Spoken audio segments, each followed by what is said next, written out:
not necessarily a video about how to braid and band.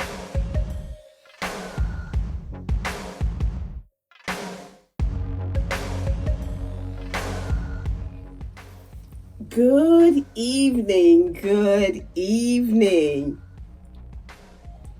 I am braiding and banding my hair in order to shampoo it, and decided that I would come and talk to you about braiding and banding.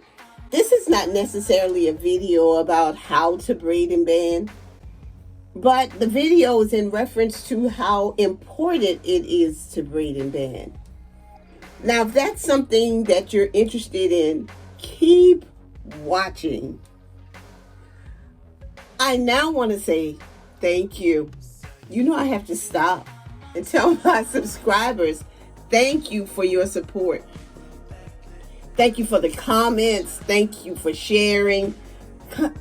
Just thank you for all that you're doing to help to make this channel a success.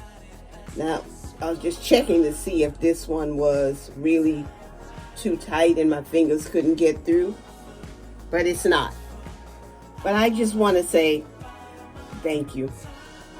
Yes, thank you. And if you have not subscribed to this channel yet, this is an open invitation for you to click that notification bell and the subscribe button so you will know every time I upload a video. Now let's get to talking about braiding and banding.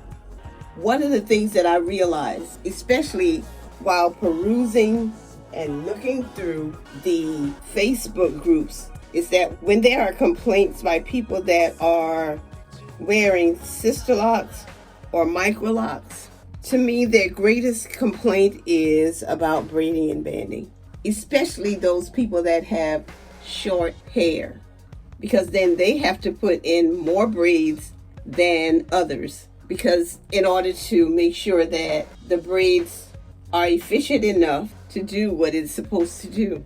Now, what is it supposed to do? This braiding and banding is going to help you in the beginning to have the types of lock that you want later on during your hair journey. Braiding and banding will assist you in decreasing the amount of slippage that can occur with a new lock. Because when your hair is interlocked, two-strand twists, or braided, it is not locked. And you need to do whatever you can to make sure that you secure your hair in the state that it was established. And so braiding and banding is a part of that. When your hair is wet, it begins to swell and shrink as it begins to dry. And if your hair is braided and banded during this swelling and shrinking process, you're somewhat controlling what your hair is doing. And this needs to be done until your locks begin to settle, or in some cases where some people call it drop. And that's when your shed hair is infused into your locks, and they appear to be a bit heavier, and so that it just falls into the place where you want it to. It decreases slippage, and slippage is something that you really want to avoid. Slippage can cost you more money. When you go for your retightening, you want to make sure that you've been braiding and banding in order to make sure that your locks do not come out. Some people will look at their locks sometimes and it may appear that you have like new growth. You want to decrease the amount of slippage that you have. So braiding and banding is really your friend, because when you braid and band your hair and slippage decreases, then your loctician spends less time retightening your hair. When you have slippage, your loctician may be required to reestablish locks in your hair, and that's not what you want, because some locticians charge extra for extra time, and that's what slippage causes. Braiding and banding it's really, it's a necessary part of your lock journey, because it can assist your hair in not unraveling, coming apart, leaving the state in which it was in during the time of the establishment. Braiding and banding is important. It is an important part of your lock journey. I know that it is something that we look forward to not having to do anymore, because when our locticians tell us that we don't have to braid and band anymore, we want to yell to the rooftop and make an announcement. And even though I don't have to braid and band anymore, I still do, because I feel more secure when I am shampooing my hair and it has been braided and banded. I'll say again that the braiding and banding that you're doing today is assisting in you having healthier locks tomorrow. When I say tomorrow, I'm talking about later in your journey.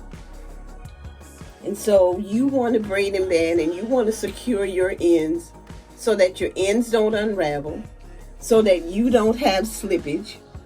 And another thing is that when you are shampooing your hair in the shower, in the sink, know that you have some shed hair in your head, and that water could be moving the shed hair down in your locks, and you could end up with locks that are not uniform, locks that are thick on the bottom and thin at the top, because the shed hair is moving, and it's moving to the place of least resistance. So although braiding and banding is not something that we look forward to doing, it is a necessary component of your Sisterlock journey. But it is up to you whether or not you braid and band. I choose to braid and band, and it's almost 3 years. I probably can say that maybe 2 or 3 times during these 3 years I did not braid and band. But I don't feel secure when I don't braid and band. I want uniform locks. I want locks that are not bunching. I want locks that do not slip. And I can say that during my 3 years, I've never had slippage.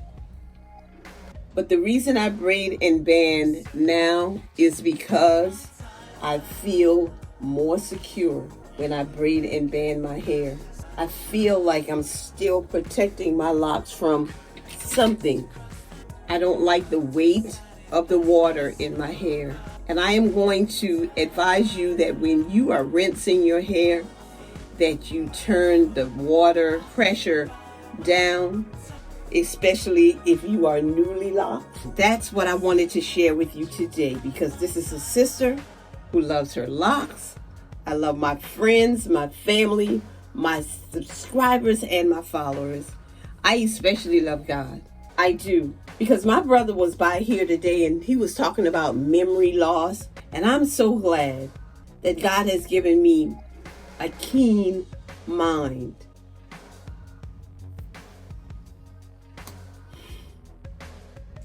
That in itself is a lot to be grateful for. Thank you for watching, and have a great day.